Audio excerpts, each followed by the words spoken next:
ഇന്നത്തെ വചനം വിശുദ്ധ യോഹന്നാൻ എഴുതിയ സുവിശേഷം 16-ാം അധ്യായം 13-ാം വാക്യം.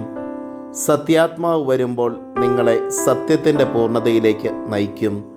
കാരുണ്യവാനും സ്നേഹനിധിയുമായ നല്ല ദൈവമേ, അങ്ങേ തിരുസന്നിധിയിൽ ഞങ്ങൾ എല്ലാ പ്രാർത്ഥനകളെയും ചേർത്ത് വയ്ക്കുന്നു. ഈശോനാഥ, പരിശുദ്ധാത്മാവിൻ്റെ നിറവിനെ സ്വീകരിക്കുവാനായിട്ട് ആത്മാവിൻ്റെ ദാനങ്ങളാൽ ഫലങ്ങളാൽ നിറയപ്പെട്ട് ജീവിക്കുവാൻ ഞങ്ങളെ അനുഗ്രഹിക്കണമേ.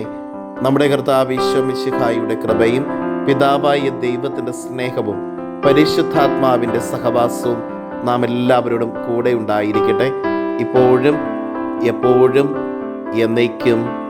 ആമേൻ. ഇന്നത്തെ നിയോഗം പരിശുദ്ധാത്മാവിനാൽ നിറയപ്പെടുവാൻ വേണ്ടി പ്രാർത്ഥിക്കാം.